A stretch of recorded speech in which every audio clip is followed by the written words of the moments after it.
Alhamdulillah, alhamdulillahilladzi arsala rasulahu bil huda wa dinil haq liyudhhirahu 'alad dini kullih walau karihal musyrikun. Asyhadu an la ilaha illallah wahdahu la syarikalah wa asyhadu anna Muhammadan abduhu wa rasuluh alladzi la nabiyya ba'dah walau karihal kafirun. Allahumma fasalli ala Muhammadin nabiyil karim wa ala alihi wa sahbihi wa man tabi'ahu ila yaumi yub'asun.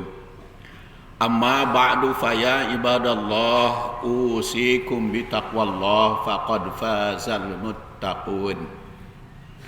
Qala ta'ala fil Qur'anil Karim, a'udzu billahi minasy syaithanir rajim. Ya ayyuhalladzina amanu taqullaha haqqa tuqatih wa la tamutunna illa wa antum muslimun. Sidang Jumat rahimakumullah, khotib senantiasa berwasiat kepada jamaahnya untuk terus-menerus meningkatkan takwa.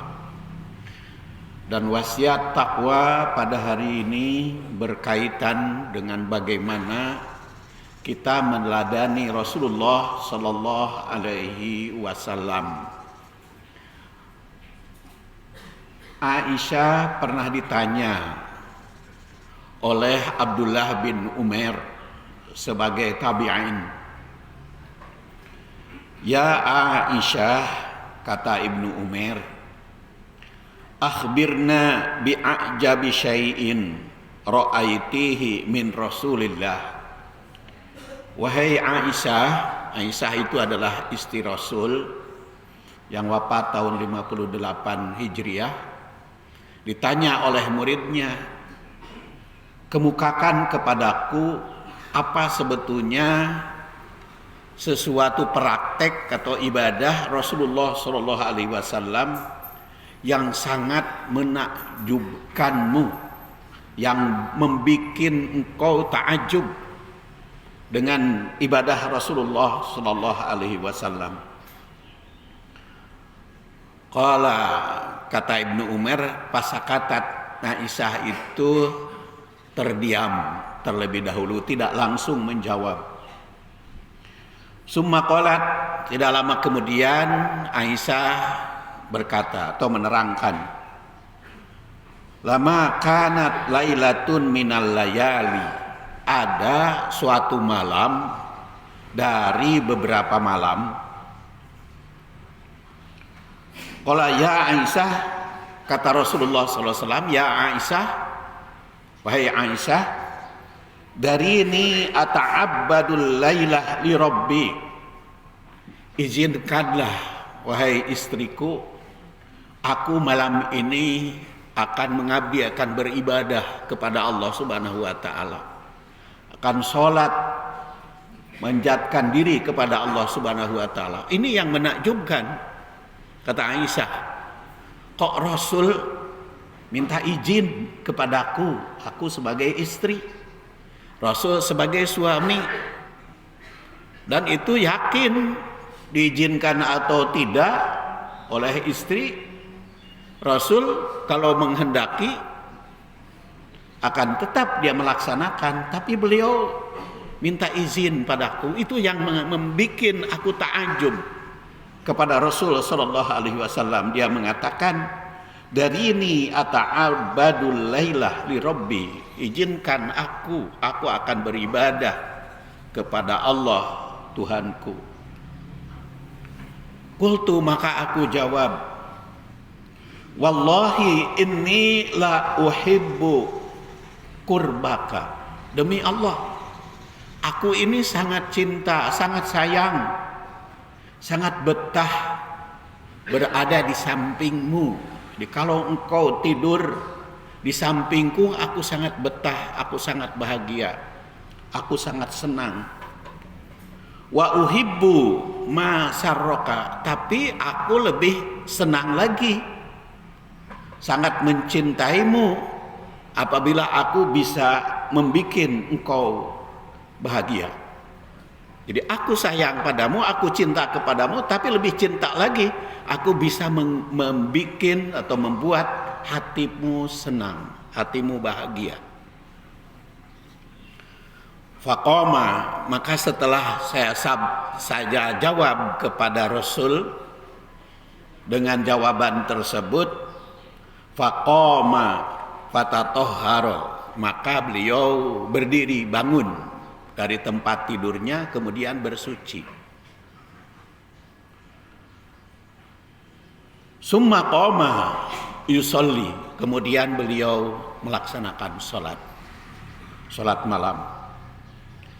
Falam yajal, dan karena sholat malamnya itu beliau tidak henti-hentinya yabki, menangis. Ini yang membuat aku ta'ajub pada Rasulullah SAW. Hatta balla hijrahu, sehingga membasahi pakaiannya, membasahi tempat sujudnya. Summa baka, kemudian terus menangis. Falam yajal yabki, dan tidak berhenti menangis. Hatta balla lihyatahu, sehingga janggutnya terbasahi. Summa baka falam yajal yabki, dan tidak berhenti menangisnya. Hatta balal ardo, sehingga membasahi lantainya.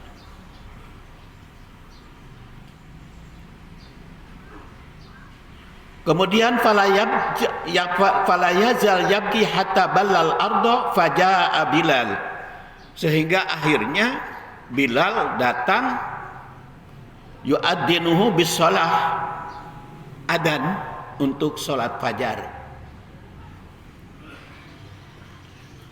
Falamma ra'ahu, dan Bilal pun mengetahui bahwa Rasul itu kelihatan bekas menangis.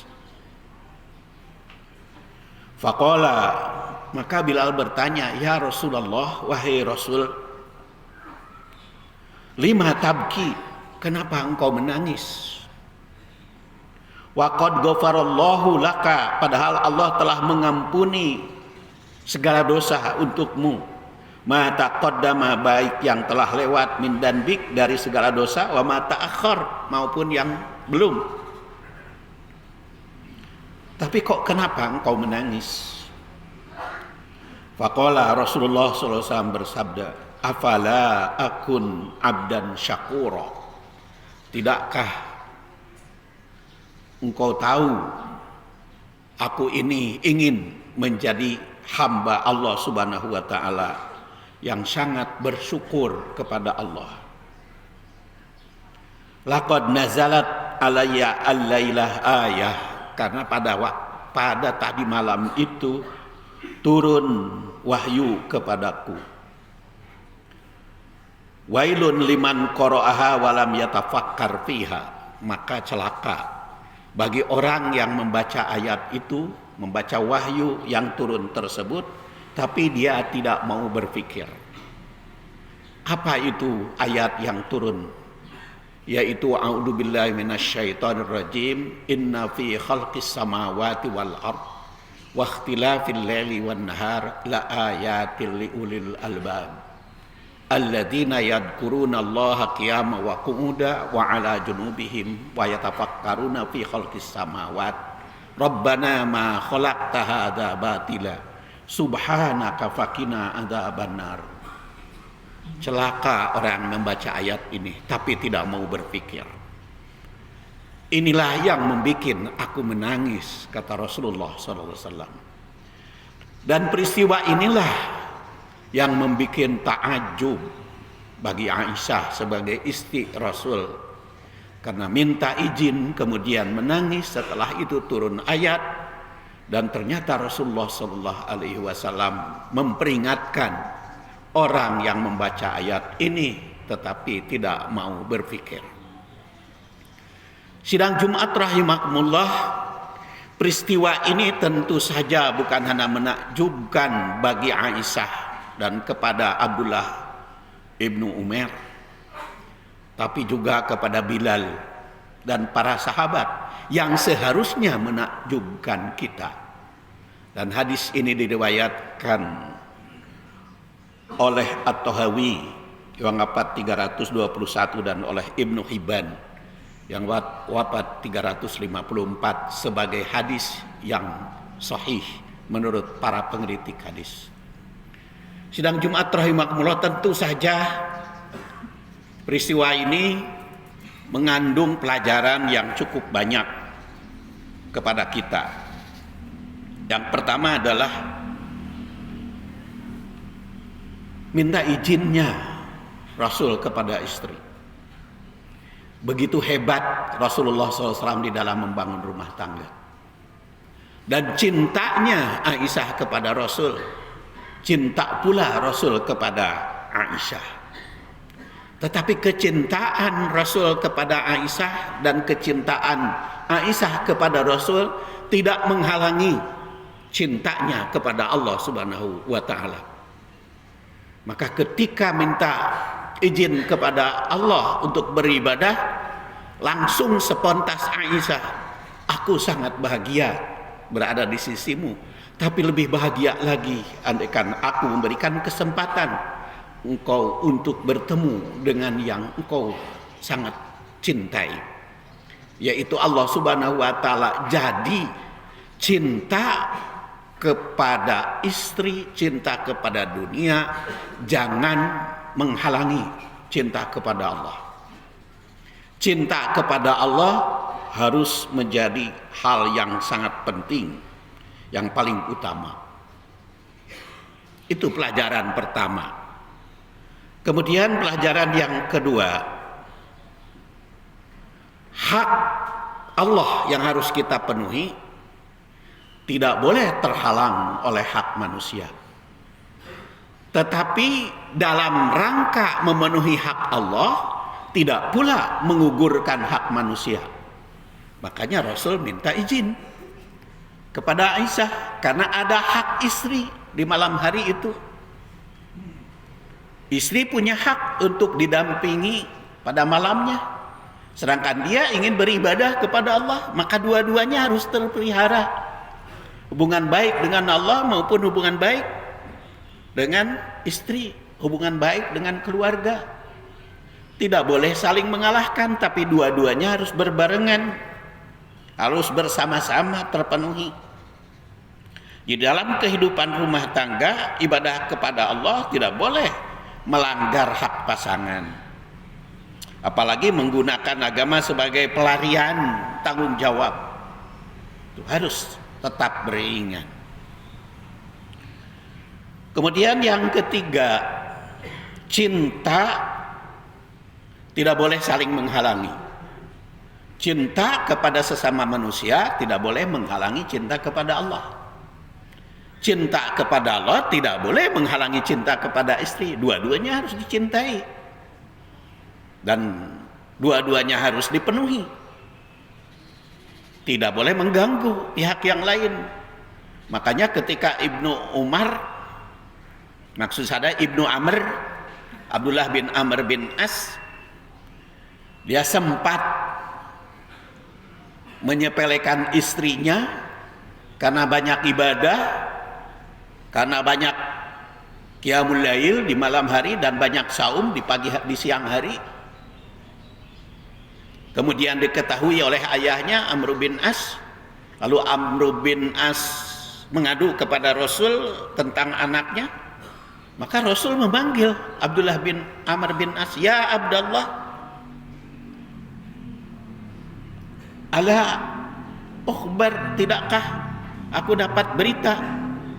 Innaka taqumul lail wa tasumun nahar." Engkau selalu qiyamul lail, semalam suntuk, dan selalu saum tiap hari. Kata Abdullah bin Amr bin As, "Ya bala ya Rasulullah, betul." Maka Rasul bersabda, "Fala taf'al." Jangan kau kerjakan itu. Karena apa? Karena jasadmu punya hak untuk kamu urus. Istrimu punya hak untuk kamu dampingi. Tamu juga punya hak untuk kamu santuni. Jadi ditegur kalau ada ekstrim mementingkan ibadah kepada Allah mengabaikan urusan manusia. Jadi harus tetap berjalan dua-duanya.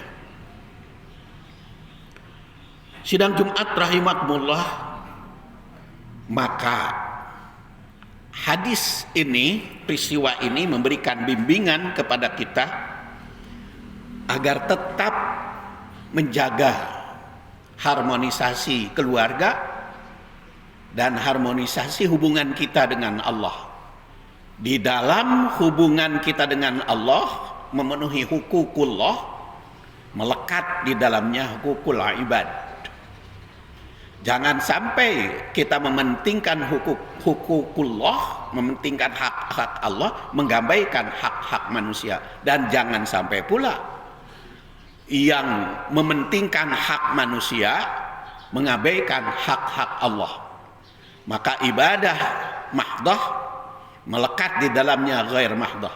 Ta'abudi melekat di dalamnya ta'amuli. Mudah-mudahan kita bisa melaksanakannya. Ghafarallahu li wa lakum walhamdulillahirabbil alamin.